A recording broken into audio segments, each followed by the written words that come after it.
te louvarei, Senhor, de todo meu coração. Eu te louvarei, Senhor, de todo meu coração. Na presença dos anjos a ti cantarei louvores. Na presença dos anjos a ti cantarei louvores.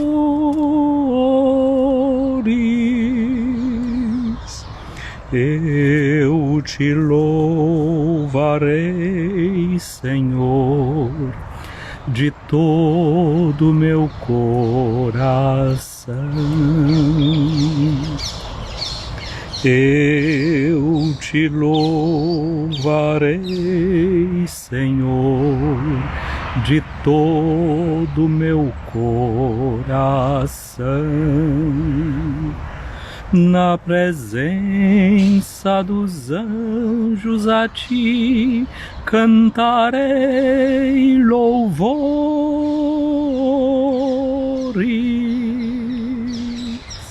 Isso aqui diz o salmista no Antigo Testamento, no Salmo 137, versículo 1. Ele exatamente diz a Deus que quer cantar louvores para Ele na presença dos anjos. Os anjos são entendidos na Bíblia como aqueles que são os especialistas no cântico diante de Deus. Em cada missa, depois que o padre proclama o prefácio, ele diz que nós queremos com os anjos e com os santos cantar a uma só voz: Santo, Santo, Santo, Senhor Deus do Universo, o céu e a terra estão cheios da vossa glória. É assim que nós cantamos em cada liturgia. E por que fazemos isso? Porque nós sabemos que os anjos são esses que cantam a alegria da nossa salvação. O cântico dos anjos na noite do Natal, quando Jesus nasce: glória a Deus nas alturas e paz na terra aos homens por Ele amados. O repetimos também todos os domingos, ao menos no tempo ordinário e no tempo comum e no tempo da Páscoa. A exceção é o tempo do Advento e o tempo da Quaresma, e cantamos todo dia que para nós na igreja seja um dia festivo. Cantamos o hino de glória, cantamos a alegria pela nossa redenção. Nós já falamos disso essa semana, falamos disso no dia 29, porque ali nós celebrávamos os arcanjos, que significa grandes anjos. São grandes anjos porque trouxeram grandes mensagens. A palavra anjo em si mesma não quer designar um ser. Como a gente olha para isso e diz: isso aqui é um livro, ou isso aqui é um relógio, é um objeto, é um ser, alguma coisa que está aqui existente. Isso aqui são óculos, isso aqui na minha frente é um celular. É coisa bem diferente esse termo anjo, porque o anjo não significa o nome de um ser. Você está aqui agora diante de um ser humano. Eu sou uma pessoa, eu sou gente, eu sou um ser humano. Mas especificamente eu desenvolvo um tipo de serviço, uma missão que, em relação a você, me dá o nome de padre.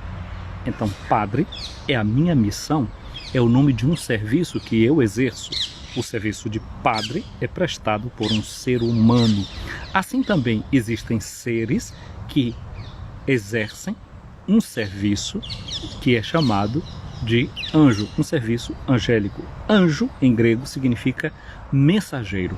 São seres mensageiros. Olha só, a cada domingo, quando a gente reza o credo, a gente diz: creio em Deus Pai Todo-Poderoso, Criador do céu e da terra e de todas as coisas visíveis e invisíveis. Existem coisas visíveis e coisas invisíveis. Já falamos disso no dia 29 e eu disse para você: veja só, nós estamos cercados de coisas invisíveis. Eu não enxergo o oxigênio que eu estou respirando, como eu também não enxergo o gás carbônico que eu estou emitindo. na medida que eu falo e que eu expiro. Eu não enxergo o campo magnético que está aqui em meu corpo. Tem um campo de energia que eu não consigo ver, que eu não consigo enxergar. Como eu também não consigo ouvir determinados sons que estejam passando por aqui, mas que estejam de uma forma muito aguda. A minha capacidade auditiva só vai até um certo número de decibéis. Dali para frente, eu já não sou mais capaz de escutar nada. Não que não tenha som sendo emitido, eu é que não tenho capacidade de ouvir o som que está sendo emitido. Então, já no campo material, estamos falando do campo da matéria, tem coisas que a gente não vê.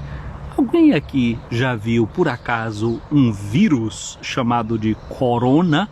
Mas nós sabemos da existência dele. O mundo ficou parado, bloqueado, está todo mundo aí dando vivas e graças a Deus porque já tomou a primeira dose, já tomou a segunda. Tem gente que já tomou a terceira, amanhã mesmo essa semana, já tomou a terceira dose e por aí vai. E ninguém viu nunca o coronavírus, como ninguém vê os bacilos, o bacilo que faz a tuberculose, ninguém enxerga nenhuma bactéria. Mas isso aqui onde eu estou está povoadíssimo de bactérias. E se a minha imunidade estiver baixa, de repente alguma delas pode me fazer muito mal. O ar-condicionado é uma coisa maravilhosa, né? Estamos andando aí agora no Brasil para o tempo, né? Estamos já na primavera, a temperatura está subindo, já tem muita gente ligando o seu ar-condicionado. Pois é, o ar-condicionado, se ele não estiver muito limpo, ali se desenvolvem certas bactérias que podem matar uma pessoa em uma semana, ou até em menos disso. Coisa que a gente não vê, são coisas do mundo material e que a gente não enxerga. Assim também, no mundo espiritual, nossa alma, por exemplo. Ninguém enxerga uma alma, ninguém vê uma alma. Tem gente que eu fiz a operação no cérebro de uma pessoa e nunca encontrei a alma dela. Realmente não vai enxergar, não vai descobrir, não vai ver, porque a alma é uma realidade que ultrapassa o campo da matéria. Ela tem uma dimensão que é de uma realidade espiritual. Assim também são esses seres que nós dizemos que são anjos, que são mensageiros de Deus. Eles são capazes de nos conectar com Deus. Assim como você e eu agora estamos conectados. A nossa conexão está sendo possível graças a uma coisa que se chama internet. De vez em quando ela pode oscilar e a minha voz chega meio embolada porque o canal está oscilando. Ou de repente, se aqueles benditos créditos que você tem chegar ao final, a comunicação é bloqueada e você não consegue mais continuar ouvindo essa live que você pode até estar gostando. São limites na comunicação. Pois bem, anjo significa isso, mensageiro, comunicador, aquele que é capaz de criar uma conexão, uma comunicação entre Deus e nós, seres humanos. Deus disponibiliza. Agora, a festa de hoje é uma festa que tem uma certa particularidade, porque no dia 29 nós celebramos os santos arcanjos, Miguel, Gabriel e Rafael, e eles são chamados de arcanjos por causa da grande mensagem que eles trazem para a humanidade. A festa de hoje significa uma outra coisa. É que, por menor que você seja, por mais que você possa parecer invisível ao olhar dos seres humanos, Deus tem um olhar especial sobre você. Deus tem um olhar que te enxerga, que te elege, e mais do que isso, Deus tem uma proteção para ti. Deus te acompanha. Festa dos Anjos da Guarda significa dizer isso, que Deus se preocupa conosco. Lembra que lá no livro do Gênesis, dois irmãos, né, filhos de Adão, Caim e Abel. Abel agradou a Deus com sua oferta, Caim ficou enciumado, destrói a vida de Abel, mata Abel. Em um determinado momento, Deus pergunta para Caim: Caim, onde está Abel? Deus sabia o que tinha acontecido. E Caim responde para Deus: eu por acaso sou guarda do meu irmão? Essa é uma missão que Deus dá também para cada uma e cada um de nós. Sermos guarda do nosso irmão. De verdade, a gente deve desenvolver em relação ao outro uma espécie de função muito carinhosa de guardar a vida do outro, de ter cuidado com a vida do outro. Há um certo poeta, eu não sei quem é, já vi isso colocado na boca de muita gente, então é melhor não dizer quem foi que disse, que deixou de dizer, e repetir a frase porque ela é significativa. Diz que nós somos anjos de uma asa só. Os seres humanos somos anjos de uma asa só, e que portanto tem um problema. Você sabe, passarinho com uma asa só, ele não consegue voar, por mais que ele fique batendo a asa, ele não voa. Então, se somos anjos de uma asa só, nós também não conseguimos voar. Mas como somos seres humanos e somos inteligentes, uma solução a gente descobre. Diz que a solução que os seres humanos descobriram para poder voar tendo uma asa só é simplesmente abraçando o outro. Então agora, abraçados, cada um move as suas asas, e assim todos podemos nos elevar e desenvolver aquela capacidade, aquela habilidade que cada uma e cada um de nós tem. Portanto, conexão, comunicação entre cada uma e cada um de nós pode possibilitar uma vida que seja realmente diferente. A leitura que a liturgia nos propõe para o dia de hoje é do livro do Êxodo, a primeira leitura, capítulo 23, versículos de 20 a 23a.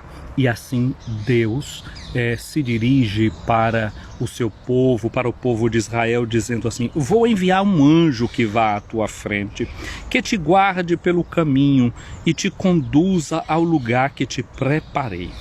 Respeita-o, ouve a sua voz, não lhe seja rebelde, porque não suportará as vossas transgressões, e nele está o meu nome. Se ouvires a sua voz e fizeres tudo o que eu disser, serei inimigo dos teus inimigos e adversário dos teus adversários. O meu anjo irá à tua frente e te conduzirá à terra dos amorreus, dos hititas e ferezeus, dos cananeus, dos heveus, dos jabuseus e eu os exterminarei. Olha só, tem uma missa que foi composta por Dona Navarro com música do Valdeci Farias, uma missa dos Santos Anjos, e que justamente o cântico de entrada se inspira nessa passagem. Eis que vou mandar o meu anjo a ti, e se tu escutares tua voz, poderás o meu céu possuir. Eis que vou mandar o meu anjo a ti, e se tu escutares sua voz, poderás o meu céu possuir. Esse texto do livro do Êxodo, Deus fala para o seu povo na medida em que ele está sendo também guiado por Moisés. Isso já aqui é uma dica. Deus guiou o povo no deserto, sim, pelo seu anjo, mas de alguma forma esse anjo de Deus é Moisés que guia o seu povo. Você já viu talvez algum ícone de São João Batista, que é representado São João Batista com duas asas, mas ele era um ser humano, não era anjo. Mas é justamente por isso, porque anjo significa mensageiro. E sempre, até no mundo grego, também esses mensageiros eram sempre representados com asas ou nas costas, às vezes até nos próprios pés, para dizer que eles voavam rapidamente para cumprir a missão deles. Essa é uma coisa que está também na fantasia dos seres humanos. Aí São João Batista é apresentado com essas asas, mostrando que ele é mensageiro. Mensageiro, anjo, a mesma palavra, né? Daí para a nossa língua, tanto mensageiro como anjo, angelos, em grego. Então, São João Batista é como esse anjo de Deus que vai preparando os caminhos do Senhor, como Moisés foi o anjo de Deus para o povo de Israel, guiando o povo. Você pode ser anjo para alguém. Tem alguém na sua vida que é um anjo para você. No livro do Apocalipse, São João é sempre guiado por um anjo que vai lhe mostrando as revelações, tudo aquilo que Deus tem para dizer para ele. E tem uma coisa muito interessante, que tem aquelas cartas que o ressuscitado envia para as 7 igrejas. 7 é um número simbólico, com aquilo também significa dizer que é uma carta que é mandada para toda a igreja de Deus. Onde tiver o povo de Deus, para ali tem, para esta vai esta palavra. As cartas de São Paulo também, as que são dirigidas a comunidades. No passado era vista assim também com esse número simbólico de 7, aos romanos, aos coríntios, aos gálatas e assim sucessivamente para cada comunidade. Vê-se que são 7 cartas, porque não era considerado um texto exatamente seu, e nenhuma carta aquela aos hebreus. muito mais visto, entendido como uma homilia. Então, até o número das cartas de São Paulo dirigidas a comunidades tem um número de 7, porque isso é um número simbólico, que significa a plenitude das igrejas, de todos nós que acreditamos em Cristo. E aquelas 7 igrejas do livro do Apocalipse, quando o ressuscitado envia sua carta, diz ao anjo da igreja de Esmirna, de Éfeso, de Tiatira, de Sardes, cada uma dessas igrejas o seu anjo. E aí a tradição da igreja interpreta que esse anjo, sim, é esse ser criado por Deus que está à frente e que guia, não é cada comunidade, mas é também a figura do seu bispo, aquele que lidera a comunidade, que guia a comunidade. Portanto, o bispo tem uma função angélica de anunciar o evangelho, ser portador da mensagem evangélica, mas ao mesmo tempo de ser um custódio, alguém que custodia, que guarda, que preserva a fé da igreja e, sobretudo, que preserva a vida das irmãs e dos irmãos com a força do próprio Cristo Jesus. O texto do Evangelho de hoje é um texto muito interessante, porque é o Evangelho de Mateus, no capítulo 18, versículos de 1 a 5, depois o versículo 10, onde nós encontramos, é um texto que é tirado de uma parte do Evangelho de Mateus, que é desse sermão para a vida da comunidade. O que era que acontecia na comunidade? Acontecia aquilo que a gente está ouvindo esses dias na leitura do Evangelho de Lucas, muita rivalidade também. Jesus está falando da cruz, eles estão pensando quem é que é o maior, em quem vai ter o posto aqui, acolá, o primeiro lugar é de quem, ou seja, um clima de muita disputa. E aí, não bastava que eles brigavam entre eles para saber quem é que era o maior, e tem a cara de pau de perguntar ao próprio Jesus. Olha a curiosidade deles. Eles vão lá e perguntam para Jesus. Eles se aproximam de Jesus e perguntam: quem é o maior no reino dos céus? E Jesus chamou uma criança, colocou-a no meio e disse para eles: em verdade eu vos digo, se não vos converterdes e não vos tornardes como crianças, não entrareis no reino dos céus. Ontem nós celebramos Santa Teresinha do Menino Jesus. E Santa Teresinha do Menino Jesus, a sua espiritualidade era exatamente essa, a chamada da pequena via, do pequeno caminho, que era esse de ensinar-nos a infância espiritual, nos tornarmos como crianças. Aliás, Santa Teresinha, ela diz uma coisa muito interessante, ela diz: olha, escolha o último lugar, não vai ter ninguém brigando pelo último lugar. Mas tem uma coisa aqui que falta dizer: na verdade, o último lugar tem alguém muito ciumento que já pegou e ficou para ele e não entrega o último lugar para ninguém. O nome dele? Jesus de Nazaré. Ele se apresenta ressuscitado dizendo: eu sou o alfa e o ômega, ou seja, eu sou o princípio e o fim. O que é que vale dizer? Eu sou o início e o fim, eu sou o primeiro e sou também o último. Jesus tomou o último lugar para ele. Esse lugar é dele. Mas a gente pode ficar ali, como dizia Charles de Foucault, no penúltimo lugar. E o penúltimo lugar também ninguém quer. Mas se esquece de uma coisa: está muito vizinho do último lugar, que é um lugar de Jesus, de onde ele quer reinar, de onde ele quer acompanhar cada uma e cada um de nós, especialmente esses mais pequenos. Então Jesus diz isso para eles: se eles não se converterem, não se tornarem como crianças, não entrarão no reino dos céus. Quem se faz pequeno como esta criança, este é o maior no reino dos céus. Quer se tornar grande? Então se torne pequena, se torne pequeno. E quem recebe em meu nome uma criança como esta, é a mim que recebe. Não desprezeis nenhum destes pequeninos, pois eu vos digo que os seus anjos nos céus veem sem cessar a face do meu Pai que está nos céus. Minha amiga, meu amigo, eis o sentido dessa festa de hoje. Daqui a igreja não tira a força para continuar acreditando e propondo a cada uma e a cada um de nós essa crença, esse anjo de Deus que ele coloca ao nosso lado. Mas olha que coisa bonita, esse anjo, como eu dizia, ele é um ponto de conexão. Se é verdade que eles são os nossos anjos de guarda, que eles estão ao nosso lado, mas ao mesmo tempo eles estão diante de Deus.